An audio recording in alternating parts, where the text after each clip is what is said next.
Over the last year and a half, I have been learning the art of photography. And during that time, I've been learning it pretty much exclusively at Disney World. So I think I have kind of an interesting perspective on taking photos as somebody who's been doing it for a year and a half now. So I thought I would put together a list of a few tips that I have for taking photos at Disney World. Not all of these are going to be aimed at people with big giant DSLR cameras. Several of these tips can also be applied to somebody using their phone, but I think it's important that you think about these things before you go. And if you're somebody that puts a lot of importance on photographs for keeping memories and putting up on your wall or Instagram or whatever, I think these tips will help you get a little bit better at shooting photos at Disney World. Number 1. Pack light. Every time that I am in Disney World, I see so many people walking around with these humongous giant DSLR cameras, and there's nothing wrong with that. I do that myself. But if you were on vacation and your main purpose that you spent thousands of dollars to accomplish is spend time with your family, and the photograph thing is sort of secondary to what you're doing, pack light. I have seen people walking around with these humongous lenses that you would take on wildlife safaris. If that's you, that's fine. I'm not dissing that. There's definitely a place for that if that is the type of photography that you do. But I would say to the general person, you are only going to really need 1 or 2 lenses. Now, as somebody who is at these parks every single week and has taken tens of thousands of photos at Disney World, I use a 24 to 105 f4. Something really wide all the way up to something just past 100, I think is the perfect sweet spot for somewhere like Disney World. You want some reach, especially if you want to be taking photos of any of the characters in the parades or up on stage in front of the castle in Magic Kingdom, unless you are somebody that wants to get really close.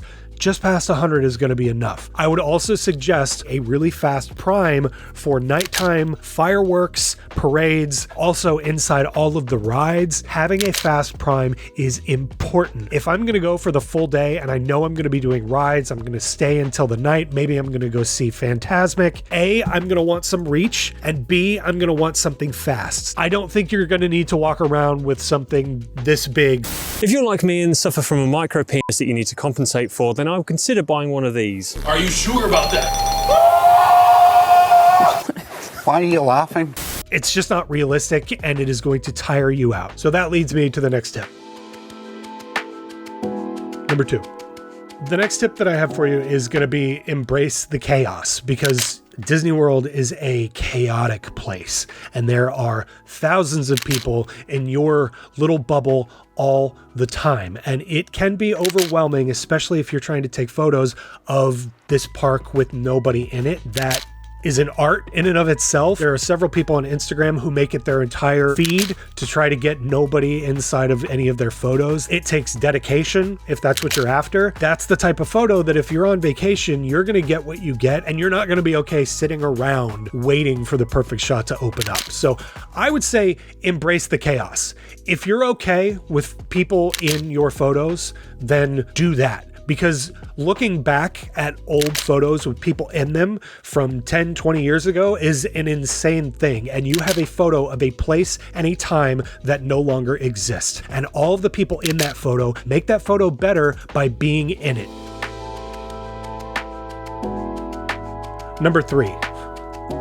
This next one is something that I see happen all the time. In fact, I was there today and I saw at least 15 people with neck straps for their camera. This seems like a great idea on the surface because you can just throw it around your shoulder and get it out of the way. If you're also going to be walking around with a backpack full of stuff, having a camera strap around your neck or your shoulder and having a backpack all day is a nightmare. As somebody who just goes for a few hours, when I go in to take photos, I go in to take 10,000 steps, and that takes me a few hours. If you're going all day long, you can do upwards of 20 to 25,000 steps a day. That is a lot of steps, and that neck strap is going to end up being exhausting, and you are going to hate it, and it is going to make you not want to carry your camera around Disney World. And that is what we are trying to avoid. We're trying to simplify this process as much as possible. If you're a camera strap person, this probably doesn't apply to you. As somebody who really dislikes camera straps a lot, I have worked out a system with a wrist strap and the Peak Design backpack clip that is perfect for me in order to always have my camera always at the ready, but I don't have to always have it directly in my hands. So this is my everyday carry. I have gone gone through a lot of iterations to get this exact perfect setup for me. Now, everybody is different, so my setup is not going to be perfect for your setup. This is a Peak Design bag, so it has a place for the Peak Design clip. It comes with a tripod plate, and this can just slip in, and you can wear this outside of your bag while you're walking around, and you can lock it in. That was a complete game changer for me. And I would also suggest getting a sling and not a backpack. I've put a lot of thought into this. Slings are the way to go. If you're holding your camera and you have a backpack on, you're gonna have to take that backpack off. You're gonna have to put the camera away. All that is super annoying just if you wanna buy a cup of coffee. So those photography backpacks that open in the back, those are a huge hassle at Disney. I walked around with a backpack for a long time and it was just a pain and a hassle. A sling is the answer, I promise you, over a camera strap. Get a Peak Design clip. It doesn't have to be the Peak Design one. I know that Ulanzi and a couple other people make their own versions of it. Just find a backpack clip that works for your price. I promise you that is a game changer if you don't have one of those, especially in theme parks. Number 4, be candid.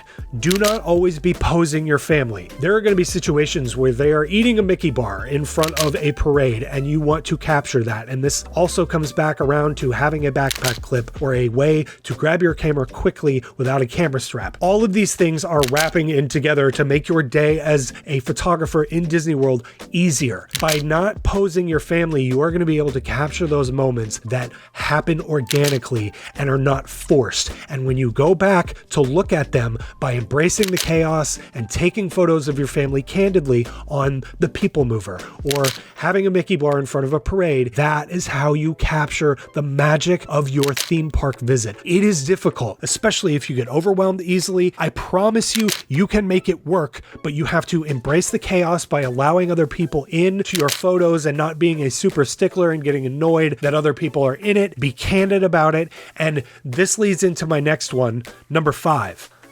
If your goal is to get photos of Magic Kingdom, for instance, like this photo right here. This photo took me several visits to get. This is an interesting photo because it's in the middle of the day in one of the busiest theme parks on the planet at noon, and there is no one in this frame in the most visited park in Disney World. If that is what you are after, you have to be quick and you have to be noticing these things. A lot of the photos that I take are only empty seemingly by the framing that I've chosen to do. It's not an empty theme park, and most of the time you're never going to even see those opportunities, but if you keep your eyes peeled, you will get it, I promise, especially later at night. If you are trying to get Main Street photos of Magic Kingdom, wait around until everybody kind of leaves later at night. If you can, you'll get some amazing nighttime photos with no one in them, but these are things you just have to be keeping an open eye for an opportunity, even if that opportunity is 8 seconds and you see a great view with no one in it, but you see people approaching. Get after it, get the camera out quickly, and you will get those photos that you see on Instagram of an empty theme park. I promise you can do it. You just have to be quick. And my final tip, which is the absolute most important part of all of this, is to stay in the moment. This is the hardest thing to do as a photographer, especially when everywhere you look, you're seeing a good photo. It is more important to be spending time with the people you're there with than it is to be getting great photos. But if you can pull off the magic trick of spending time, staying in the moment, keeping it candid, and getting great photos, that is how you nail Disney World as a photographer. And I promise you it can be done. You just have to think about this before you go. So many photographers are just like, I'm going to load up with camera gear. That way I have everything I need. And you spend the whole time changing lenses and walking around with this giant lens with a camera strap around, and you just get exhausted by day 1 or 2. You can have the stamina to keep up all days. You just have to be smart about it. And all of these things, I promise you, are going to help you and make you a better photographer